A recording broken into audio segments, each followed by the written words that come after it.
I'm joined by Grandmaster Hikaru Nakamura here at the 2024 Speed Chess Championship Finals in Paris, France. Hikaru, welcome to Paris. It's been a little while since you were here. Can you take me back to the last time you played a chess tournament in Paris and how life's changed? Yeah, life has changed a lot. I think from 2015, I believe it was, through 2019, I played the Grand Chess Tour here. I did actually win the event, I believe, in 2016. So I have some fond memories of playing in Paris.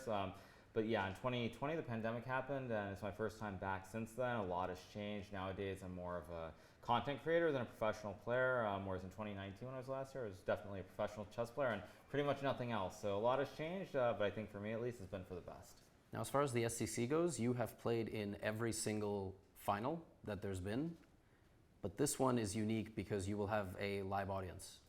So does that stimulate the emotions at all? Does that change the way you approach things, or not too much?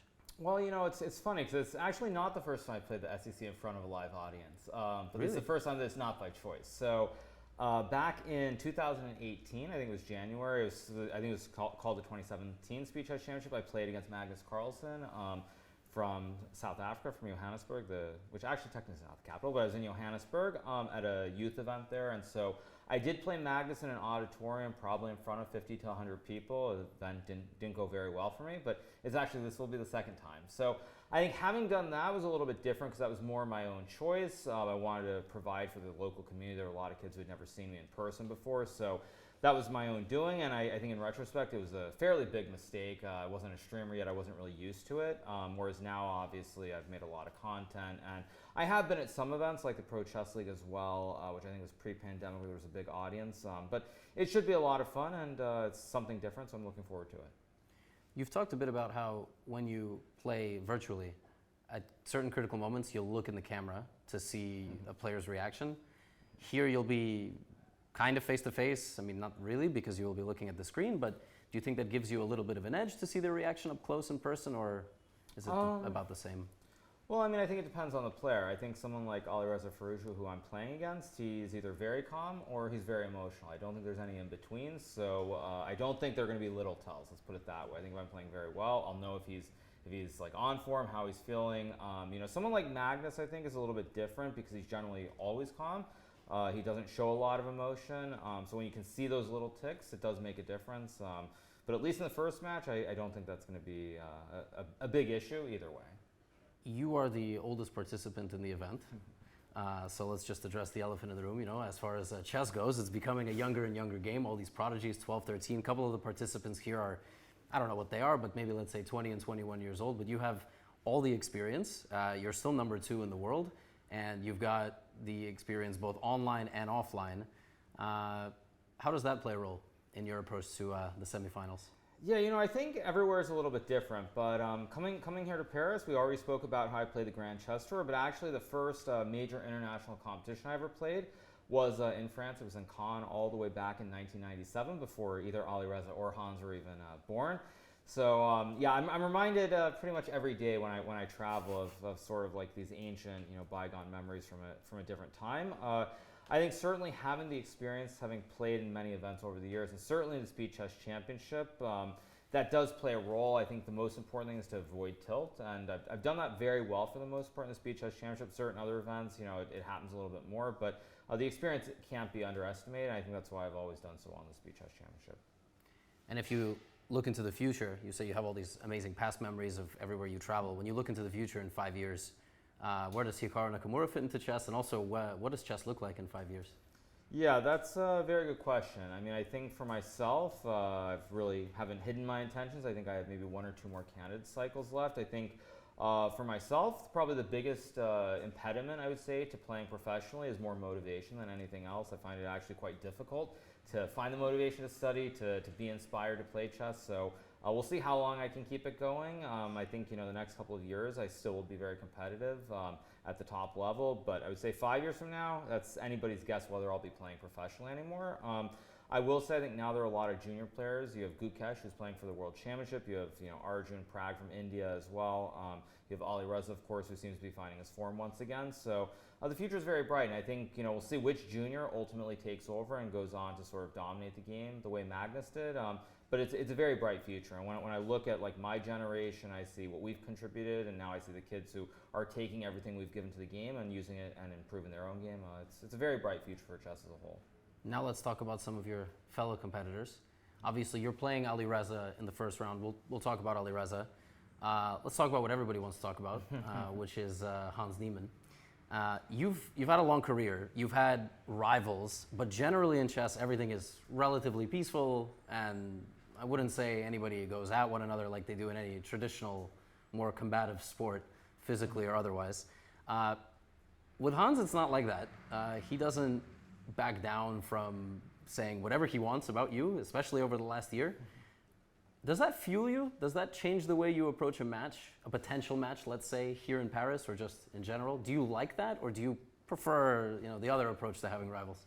Yeah, I mean, I think times change and people change. And I would say for myself, certainly when I was younger, I'd look at myself along the same vein of Hans, somebody who really used like sort of being disliked, being a bad boy of chess to my advantage as sort of the fuel and the fire to get better.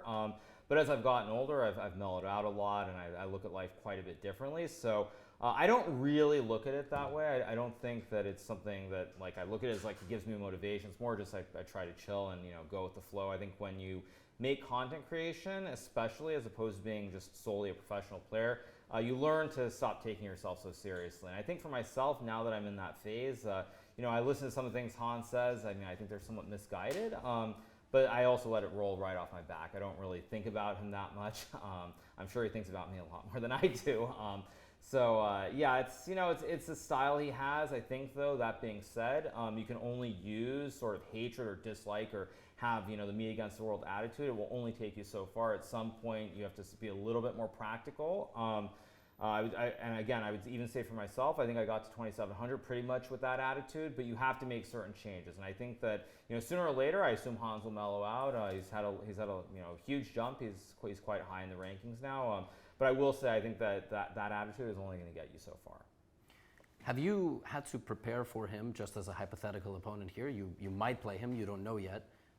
But have you studied his games, broken him down in the 5-1, 3-1, 1-1, or not really? I'd say that I just started doing a little bit of preparation yesterday for Alireza. I think for myself, as I said before, the biggest issue is motivation and finding that motivation to be serious about chess. I would say that it's one of the reasons also I don't play a lot of classical chess because I find it very difficult. So it's like I pick tournaments here or there. I have long breaks without playing. Long answer short, no, I haven't even considered it yet. I think if it does happen, then of course I'll do some preparation.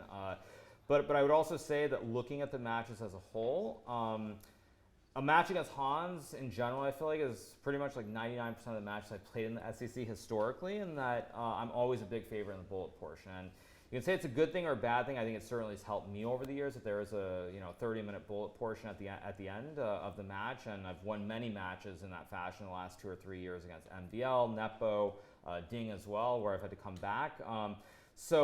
I would say for myself, I haven't really thought about that much because also if I play Hans, I think as long as I don't do anything too stupid in the 5-1 or 3-1, I'm a huge favorite in the bullet, and it could be very much like all my other matches, but we'll see if that happens. On that note, we should talk about Alireza, right? Because you said in one of the last interviews before this finale here in Paris that he's the only one in the world who can compete with you and Magnus in bullet. And obviously this year in the bullet championship, he actually managed to beat you. So what did you learn from that match, if anything? What can you learn in the bullet match? I mean, I think what I've learned is that I'm getting older. I think that's the biggest thing I've learned in bullet. I'm still very good at it, obviously. But what I've seen in a lot of recent bullet games I've played, both against Alireza, but some other players like Daniel Naroditsky or Alexander Bordnik as well, is that generally if I get into these scrambles where like I have 8 seconds, 9 seconds, and they have 5 or 6 seconds, I'm losing these scrambles simply because I'm just not as fast as I once was. So that's the main thing, is I'm getting older, and it's mostly trying to avoid such situations. That being said, the bullet here is with an increment. It's 1 + 1. It's not 1 + 0. So I think that actually, oddly enough, gives me much better chances because in pure scrambles, I'm just not fast enough. I think I definitely feel it whenever I play the bullet brawl on chess.com. I still do very well overall, but if I get into these scrambles, I just lose them now. And even against some of the other kids, or Turkish kids as well, like Edis Gurel, same thing. If we get down to 10 seconds or less, I lose them if it's not simple. So mostly it's just that I'm getting older, and it's trying to sort of finish the games or avoid getting into those situations in so much as I can control it. The last time we chatted like this, it was before the candidates, and in that tournament, Alireza had a second bad candidates in a row. You've been quite open about the pressure of the candidates, especially early in your career. Do you have any theories why he's won so many events this year, but he has struggled so much in 2 candidates back to back? Yeah, I mean, I think at the end of the day, it sort of signifies one of the big issues with chess, which is that ultimately, becoming world champion is decided on 1 or 2 performances. It comes down to the candidates and a world championship match. So you can play 10 great tournaments in the year. If you don't play well in the candidates, you're a failure, essentially. And it's one of the things that I dislike about chess. I think if you look at Alireza's performance overall, he's probably had one of the best, if not the best, performances in 2024. Objectively, but at the end of the day, everyone's probably going to think, well, who cares? He didn't do well in the candidates. That's the only one that matters. So I am hopeful that in the future, maybe the formats will change a little bit more to sort of include more events, or it'll be based on overall performances. I don't know if that's actually going to happen, but I would like to see it, because I think at the end of the day, Alireza gets unnecessary flack for the candidates, but otherwise he's done great. And I think, again, if all the tournaments were equal, same level of pressure, he probably would do fine. But when there's so much pressure around one event, it changes quite a bit. And I think that's why you see in the candidates event, it's not reflective, I would say, of who the best players are generally. It's reflective of who plays the best, who's the most consistent, and who doesn't have a meltdown. So I think for Alireza, he'll probably figure it out at some point, but it just hasn't worked in the candidates for him. September 9th morning, you wake up as the STC champion. What do you have to do to win 2 matches in order to achieve the title? Yeah, I think in order to win the Speed Chess Championship, it's pretty straightforward as far as the first match goes. I've said this on some of my streams, which is I have to get off to a pretty good start in the 5+1 portion. If you look at the Speed Chess Championship this year, I've gotten off to a bad start, I think, in every single match. Against Nepo, it was a pretty disastrous start. Jose, I think I might have even lost the first game to Jose too. Jose Martinez da Contras. So the main thing is I have to get off to a good start. I can't be in a situation where I feel like I can just cruise along and then just take it home in the bullet. So if I start off well against Alireza, I think I have very good chances if I'm not down at the end of the 5+1 portion. And then I think I'll probably win. As far as Magnus or Hans, I mean, they're very different. I think against Hans, I should be the favorite pretty much no matter what. But if I beat Alireza, I think 90% chance plus I'm playing Magnus. And if I play Magnus, I mean, I think you have to use every trick in the bag. I think when Magnus started off poorly against me 2 years ago in the Speed Chess Championship, I started milking the clock in the 3+1 and the 1+1, using that strategy to great effect. And that's part of the strategy that I would say against anybody else is completely irrelevant. You don't want to even think along those lines. But Magnus is the best player in the field, and if you can say reduce the number of games, for example, that gives you a better chance. More variance if you play like 10 games versus say 12 or 13. So, I mean, if I beat Alireza and play Magnus, I mean, I think it's mostly I have to hope that Magnus is not super sharp at the start, or keep it very, very close till the bullet. And if that happens, I can win. But it's an uphill battle, I would say. Hikaru, thanks so much. I don't know where we're going to cut this interview, but if we cut it here, then all the best with the Speed Chess Championship. Thank you.